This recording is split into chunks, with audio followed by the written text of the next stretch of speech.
Hello everyone, welcome back to our YouTube channel. In today's video, we will discuss what is your symmetrical expanding triangle. So symmetrical expanding triangle and जो हमारा symmetrical triangle है, ये दो हमारे जो chart pattern है, ये हमारे continuation as well as your reversal chart pattern दोनों के ही हिस्सा है. वो क्यों है हम लोग आगे वीडियो में डिस्कस करेंगे. But before moving further guys, अगर आप लोगों ने हमारी जो चार्ट पैटर्न के ऊपर सीरीज नहीं देखी है तो आई वुड रिक्वेस्ट गाइस, आप लोग चैनल पे जाइए. चैनल पे हमारी पूरी वीडियो है, पूरी हमारी प्लेलिस्ट है चार्ट पैटर्न के ऊपर, आप उसको चेकआउट करिए जिससे आपको चार्ट पैटर्न बिल्कुल डिटेल में आप समझ आ जाएंगे कि रिवर्सल चार्ट पैटर्न क्या होते हैं, कंटिन्यूएशन क्या होते हैं एंड डिफरेंट हम लोगों ने चार्ट पैटर्न्स डिस्कस किए हैं उसके अंदर with live example.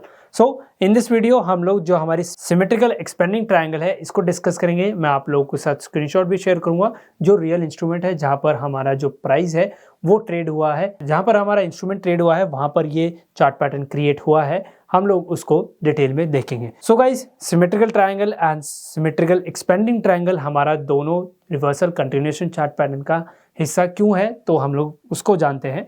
So symmetrical triangle and symmetrical expanding जो ट्रायंगल है ये दोनों चार्ट पैटर्न हमारे दोनों का हिस्सा है, रिवर्सल और कंटिन्यूएशन. क्यों? क्योंकि जो हमारा प्राइस है वो ओरिजिनल ट्रेंड में भी कंटिन्यू हो सकता है. अगर वो ओरिजिनल जो ट्रेंड है, जैसे मान लीजिए ओरिजिनल जो हमारे प्राइस का इंस्ट्रूमेंट का जो ट्रेंड था वो हमारा अप ट्रेंड था. अब सिमेट्रिकल एक्सपेंडिंग दोनों में हमारा प्राइस किसी भी साइड जा सकता है, वो कंटिन्यू भी हो सकता है, रिवर्स भी कर सकता है. तो पहले हमारा अप ट्रेंड था, अब हमारा प्राइस अप ट्रेंड में चला गया तो एक कंटिन्यूएशन हम लोग उसको काउंट करेंगे. बट पहले अप ट्रेंड था, अब हमारा जो प्राइस है वो डाउन ट्रेंड में चला गया तो हम लोग इसको रिवर्सल में काउंट करेंगे. सो इसमें जो हमारा प्राइस है दोनों साइड जा सकता है, अप साइड भी डाउन साइड भी, कहीं पे भी जा सकता है. वो प्राइस के ऊपर डिपेंड है, प्राइस के एक्शन के ऊपर डिपेंड करता है. So symmetrical triangle and expanding triangle हमारे दोनों रिवर्सल एंड कंटिन्यूएशन का हिस्सा है. सो हम लोग क्विकली एक बार जो हमारे सिमेट्रिकल जो ट्रायंगल है इसके डिफरेंट कंपोनेंट्स को जान लेते हैं. सो फॉर दैट मैं आप लोगों को थोड़ा जूम इन कर देता हूं. नाउ इसके अंदर अब एक्सपैंडिंग ट्रायंगल है, सिमेट्रिकल तो हमें समझ आता है कि सिमेट्रिकल एक शेप होती है. अब सिमेट्रिकल एक्सपैंडिंग कैसे? एक्सपैंडिंग मतलब जो इसकी रेंज है, जो सपोर्ट रेसिस्टेंस की जो रेंज है वो एक्सपैंड करती जाएगी. पहले हमने सिमेट्रिकल में देखा था कि जो हमारे सपोर्ट एंड रेसिस्टेंस है, जो चैनल है वो स्क्वीज होता हुआ चला जाता है, बट एक्सपैंडिंग में हमारा एक्सपैंड होता हुआ चले जाता है. ओके, सो बिल्कुल रिवर्स उल्टा बनता है. यहाँ पर आप देख सकते हैं सिमेट्रिकल देखिए एक नैरो रेंज में जाता हुआ जा रहा है, बट जो हमारा सिमेट्रिकल एक्सपेंडिंग है वो नैरो नहीं, उसकी जो रेंज है वो वाइड होती हुई जा रही है. Okay, so it becomes wider and wider. So बिल्कुल उल्टा है, ये इसका बिल्कुल उल्टा है. राइट नाउ अब अगर हम लोग इसके डिफरेंट कंपोनेंट्स को जाने, सो सेम जो हमारी ट्रेंड लाइन है इसके अंदर जो हमारी सपोर्ट रेसिस्टेंस की जो लाइन है, जो प्राइस है, जो रेंज है वो हम लोग ट्रेंड लाइन से बनाते हैं. एंड प्राइस हमारा पहले स्क्वीज होता है, उसके बाद वाइड होता हुआ चले जाता है. जैसे प्राइस मूव होता है, हमारे इंस्ट्रूमेंट का जो प्राइस मूव होता जाता है तो ये एक्सपैंड होने जाता है.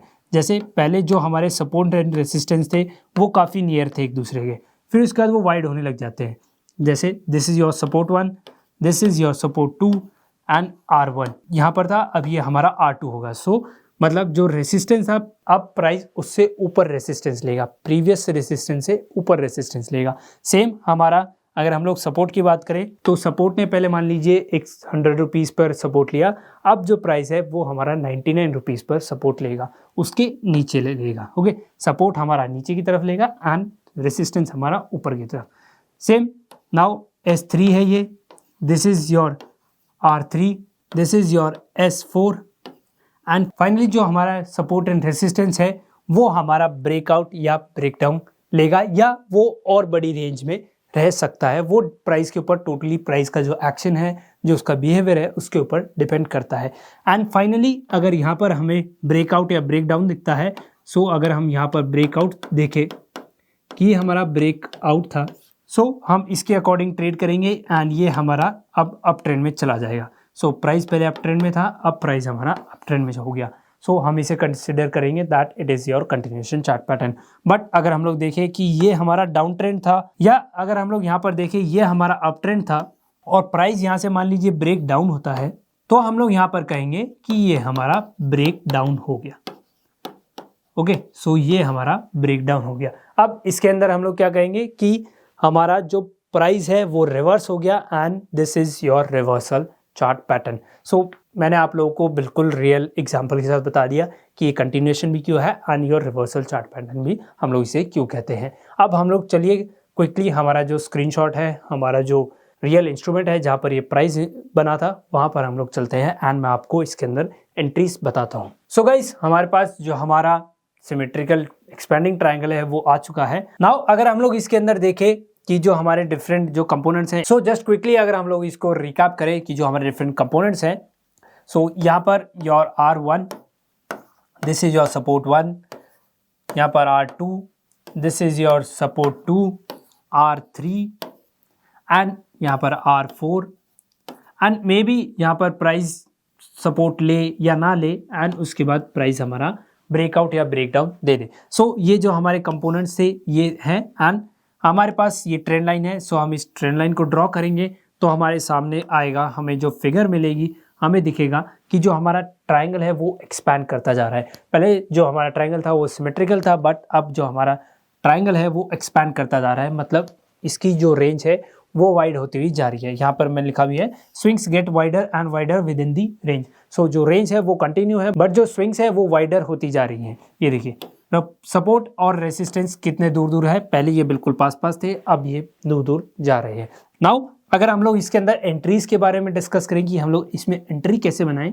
सो लेट्स से प्राइस हमारा इस ट्रेंड लाइन के ऊपर क्लोज कर देता है, ओके, यहाँ पर क्लोज कर देता है, या सीधा हमारा जो ये ट्रेंड लाइन है इसको हमारा प्राइस रिस्पेक्ट नहीं करता और ऊपर जाके हाई बना देता है, तब हम लोग इसके अंदर एक एंट्री प्लान करेंगे। एंड एंट्री कैसे, जैसे हमारी ट्रेंड लाइन के ऊपर जैसे ही क्लोजिंग होगी उसकी नेक्स्ट कैंडल पे हम लोग हमारी एंट्री प्लान करेंगे। सो गाइस, मैंने एंट्री जो हमारी ब्रेकआउट ब्रेकडाउन है वो प्रीवियस वीडियोस में डिस्कस कर रखी है, तो मैं आप लोगों को इसमें जस्ट क्विकली समझा दूंगा एंड जो अगर आप लोगों को डिटेल में जाननी है तो आप प्रीवियस वीडियोस को चेकआउट कर सकते हैं। सो जैसे ही कैंडल की क्लोजिंग होगी तब हम लोग यहाँ पर एक एंट्री प्लान कर लेंगे, ओके। एंड जो एसएल है, एसएल गाइस हम लोग जो हमारा सपोर्ट है प्रीवियस जो हमारा लो है, हमारा प्रीवियस जो सपोर्ट है उस पर रखेंगे अगर प्राइस यहाँ से ब्रेकआउट करता है तो। सो ये ब्रेकआउट की हमारी एंट्री है। ब्रेकआउट मतलब हमारा जो प्राइस है वो अप ट्रेंड में कंटिन्यू होता है। सो यहाँ पर अप ट्रेंड है, यहाँ पर चार्ट से आपको दिख रहा होगा। सो अप ट्रेंड में कंटिन्यू होता है तो ये हमारा कंटिन्यूएशन चार्ट पैटर्न होगा। And risk to reward ratio 1:2, 1:3, या आप ट्रेलिंग स्टॉप लॉस यूज करना चाहते हैं आप उसको भी यूज कर सकते हैं। नाउ कमिंग टू दी, अगर ये रिवर्सल चार्ट पैटर्न में कन्वर्ट हो जाता है वो कैसे, ये हमारा यहाँ पर तो अप ट्रेंड था, यहाँ पर हमारा रेसिस्टेंस है, सपोर्ट है एंड प्राइस यहाँ से नीचे आता है। सो हम लोग कहेंगे ये ब्रेक डाउन एंट्री है। ब्रेक डाउन एंट्री कैसे, जैसे ही कैंडल इसके नीचे क्लोजिंग दे तब हम लोग यहाँ पर एक एंट्री प्लान कर लेंगे, ओके। एंट्री प्लान कर लेंगे एंड जो हमारा एसएल है वो हम लोग प्रीवियस जो हमारा रेसिस्टेंस था उस पर या और जो हमारा स्विंग हाई लगा था उस पर कर सकते हैं। क्यों, क्योंकि इसके अंदर जो रेंज है वो काफ़ी बड़ी है। अगर आप रेसिस्टेंस पे अगर आप अपना एसएल प्लॉट करेंगे तो वो काफ़ी बड़ा एसएल हो जाएगा एंड उतना आपको टारगेट में भी ना मिले। सो आप लोग जो प्रीवियस हाई है, जो स्विंग हाई है, उसके ऊपर अपने एसएल को प्लॉट करिए एंड जो हमारा प्रीवियस जो हमारा लो था, जैसे अगर हम लोग बात करें कि ये ब्रेकआउट करता है, सेम ट्रेंड में कंटिन्यू होता है, तो आप प्रीवियस जो हमारा स्विंग लो है, स्विंग हाई को आप अपना एसएल प्लान, अपना एसएल रख सकते हैं एंड इसको हम लोग कहेंगे your break down entry. Break down मतलब प्राइस हमारा नीचे की ओर चला गया, अब इसको हम ब्रेक डाउन एंट्री कहेंगे। एसएल सेम हमारा स्विंग हाई पर हम लोग अपना एसएल प्लान करेंगे। So this is your whole जो हमारा एंट्री है इसके अंदर। अब इसके अंदर जो हमारे रिस्क टू रिवॉर्ड रेशियो 1:2, 1:3 या जो हमारा ट्रेलिंग जो स्टॉप लॉस है, ट्रेलिंग स्टॉप लॉस को आप यूज़ कर सकते हैं। व्हाटएवर वो आपके ऊपर डिपेंड करता है, आप किस लेवल के ट्रेडर है, बिगिनर है, इंटरमीडिएट है, एडवांस है, वो आपके ऊपर डिपेंड करता है। बट आप ब्रेकडाउन ब्रेकआउट एंट्रीज को ही यूज़ करिए। इसमें आप रीटेस्ट का वेट मत करिए क्योंकि ये ऐसे चार्ट पैटर्न्स है जिसके अंदर आप स्टीप फॉल या सडन राइज प्राइस के अंदर देख सकते हैं, ओके। आई होप गाइज आप लोगों को सिमेट्रिकल जो एक्सपेंडिंग ट्रायंगल है वो समझ आ गया होगा। एंड विद दैट गाइज ये जो हमारी सीरीज थी चार्ट पैटर्न की, we are come to an end. इसके बाद गाइज हम लोग जो हमारी कैंडलस्टिक पैटर्न है हम लोग उसके ऊपर चलेंगे, जो हमारा सपोर्ट रेसिस्टेंस पूरा जो प्राइस एक्शन है हम लोग उसको कवर करेंगे। I hope guys you really enjoyed this series. If you do so, hit the like button, share this series with your friends and family. To all those who are learning stock market, and don't forget to subscribe our channel. And अगर आप लोगों ने अभी तक demat account open नहीं किया है, सो description में लिंक है, आप वहां जाके ओपन करवा सकते हैं. See you guys in the next video. Till then, thank you, goodbye, take care.